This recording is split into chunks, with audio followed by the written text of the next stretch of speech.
Please welcome Hasan Minhaj.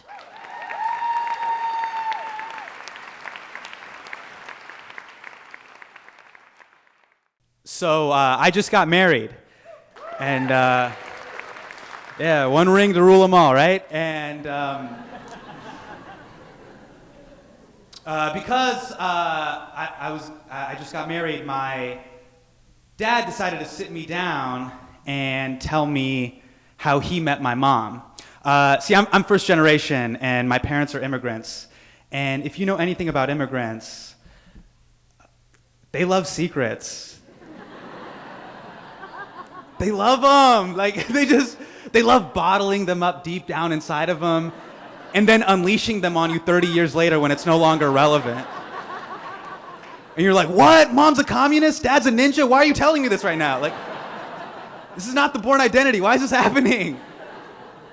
And I had never known, for 30 years, I had never known how my parents had met. So my dad, he sat me down and he told me the story about how he married my mom. And 30 years ago, in this small town in India called Aligarh, any Aligarhians here tonight? No? Okay. All right. Aligarh is not in the house. Okay. 30 years ago, in this small town called Aligarh, my dad had heard a lot of buzz in the streets about this girl named Seema, my mom. And Seema was that chick, you guys. Like the buzz on Seema in Aligarh was crazy. She was like the new iPhone. Like, people were like, oh, have you heard of Seema? She's very slim and slender, and her family owns a camera. What, a camera? I don't believe it. And so my dad just like beelined down to my grandfather's house where my mom lived, and he just laid it all on the line. He's like, what's up? I'm Najmi, I'm a chemist. I'm going to America. I want to marry Seema. YOLO, bam, 10 minutes. My dad married a woman he had never laid eyes on. That's crazy. Like, so Najmi marries Seema. They come here to the States. They have me. And here I am telling you guys stories about them. This is like, I'm so humbled and grateful that they made that decision. Like, we got Wi-Fi and Jamba Juice. This is crazy. No one's bombing us. We're winning. This is incredible. Right? But my mom had to go back to India to finish med school. So the first 8 years of my life, it was just me and my dad. And it was just two brown dudes trying to make it in America. And I grew up in this town called Davis, which is right outside of Sacramento. And you know Davis is a small town when Sacramento is your point of reference. And it was a really hard transition because you know, my dad, he's trying to adjust as the only brown guy at work, and he's in this new country, and I'm trying to adjust as the only brown kid at my school, you know. And I remember we would do everything together, and he would come and he'd pick me up late, and we would go to the grocery store. And I remember he was always late, and he was always tired, and we'd be going through the aisles of the grocery store, and he'd have these creases in his brow, and he'd pick up like a carton of milk, look at it like really angrily, and I was like, why is Dad so mad at milk? But I get that look now, and it's that, you know, life is hard, and sometimes you just don't know what you're doing. And it wasn't easy on me. Like, roll call was the worst. People are calling me Hasan Minhaj, Hasan Minhaj, Saddam Hussein, and it was horrible. And it didn't, my dad, you know, he did his best at being a good dad, but birthdays wasn't really his thing. And I remember one year he woke me up on my 8th birthday. It was like 7:30 in the morning, and it was one of those cold Davis days, it's foggy outside, and he's like, Hasan, get up. I get up, and he's like, get in the car, and we're driving in the car. We're driving over the causeway, and it's super foggy, and eventually we get to this intersection where the mall is, Arden Fair Mall, and to my left, I see the store that's the haven of every 8-year-old kid, Toys R Us. And I was like, oh shit. Dad saw the clipping that was in my room from the Toys R Us kids catalog. I had a clipping in my room of the kids catalog, and there was a BMX bike that I wanted. And I was like, oh my God, turn left, turn left, turn left. And then my dad turned right, and I was like, Home Depot? No! And we're inside of Home Depot, and I'm like, Dad, did you even remember what today is? It's my birthday. And he's like, yeah, of course I remember. That's why I'm gonna let you pick the door handle for the bathroom. And I was like, why don't you let me pick the toilet? Because you're shitting on my dreams. This is the worst. But I didn't say that. I didn't say that because when you're an immigrant kid, you only get so many hands you can play with your parents. You're gonna have your battles, so pick and choose them wisely. You wanna go to that dance, you're gonna play it. You wanna be a dentist instead of a doctor, you gotta play that hand. And that day I decided to not play any of my hands and stay quiet. And it didn't make it any easier because when my mom would come visit, she would just kill the mom game. I remember one year she showed up at Pioneer Elementary School and brought me a Ghostbusters Proton pack for my birthday. Yes, the full backpack and the gun. She shut Pioneer Elementary School down. Kids were losing their minds. It was incredible. But it made it that much harder when she had to leave. And I remember my dad told me the date when she was coming back, and we'd finally get to be a family again. August 3rd, 1993. And I was so excited. I ran to my room, and I put on my Proton pack, and I was waiting for her in the living room. And I remember my dad's like, Hasan, put on Indian clothes. I was like, all right, I'll be an Indian Ghostbuster, and I put on my clothes.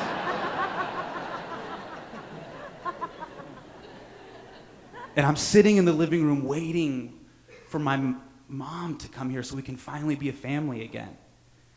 And my dad walks in, and then my mom walks in, and then right behind my mom, there's this little brown girl with a mushroom cut. See, when my dad was going back and forth to visit my mom, he ended up knocking her up. And I had a sister, but they didn't tell me about her.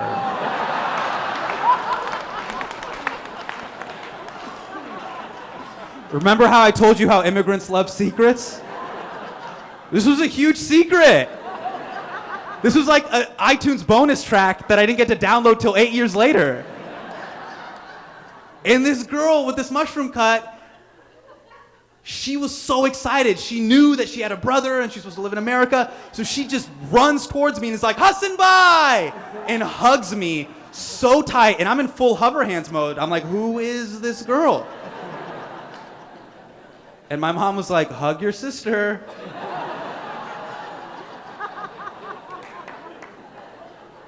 It was like Maury for immigrants. It was like,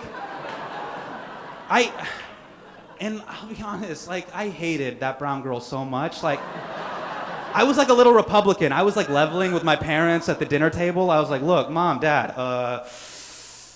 these brown people, they're coming into our house.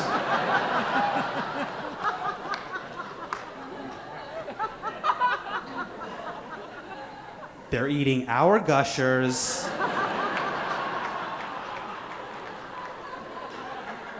They don't speak the language. I say we tell them to go back to where they came from. That's just me, though. That's just me.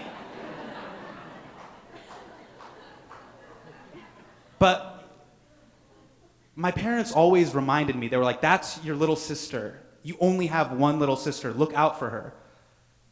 And I remember we had to go to elementary school together. And it was hard enough being on the playground, trying to fit in, being the only brown kid at school, and now I have this little brown minion following me around everywhere.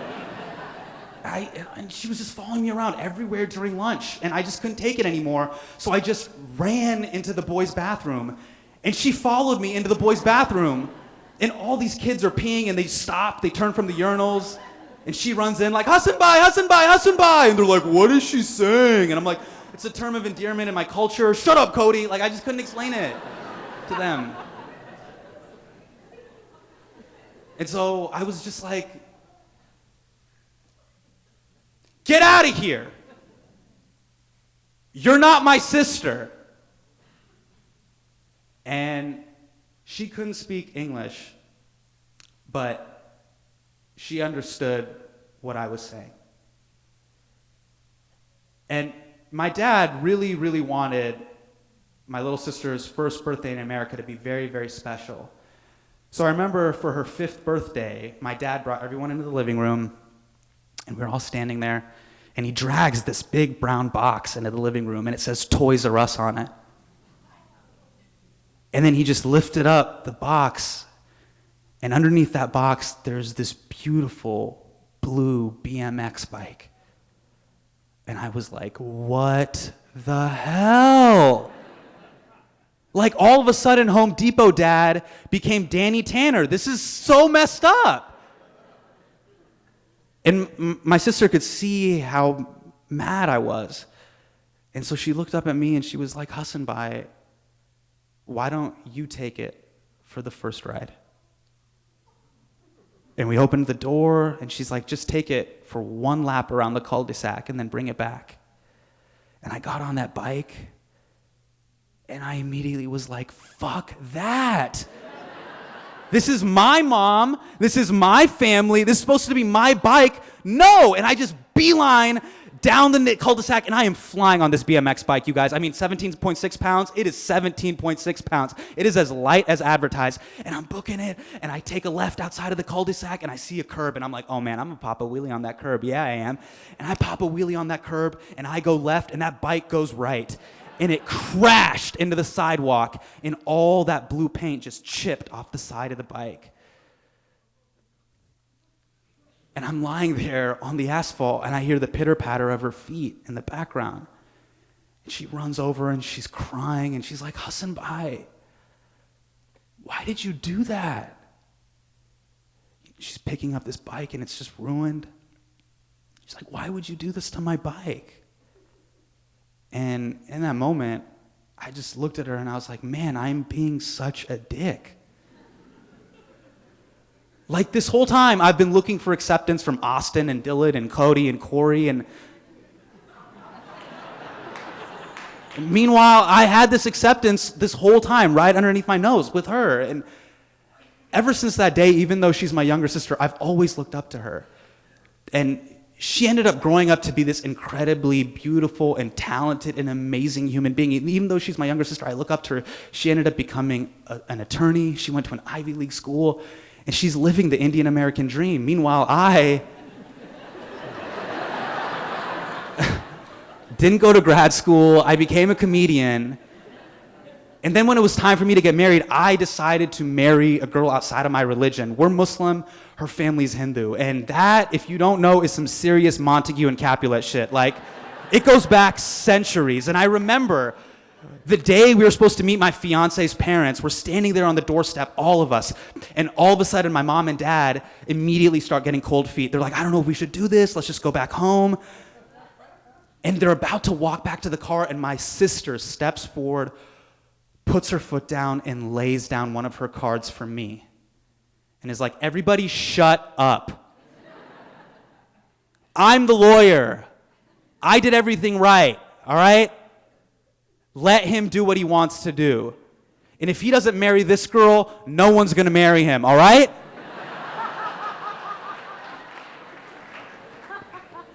And I gotta say, there were so many years I just didn't want to be around the little girl with the mushroom cut, but from that day and for so many days after that, I couldn't have been more proud to be her Hasan-Bhai. Thank you guys so much.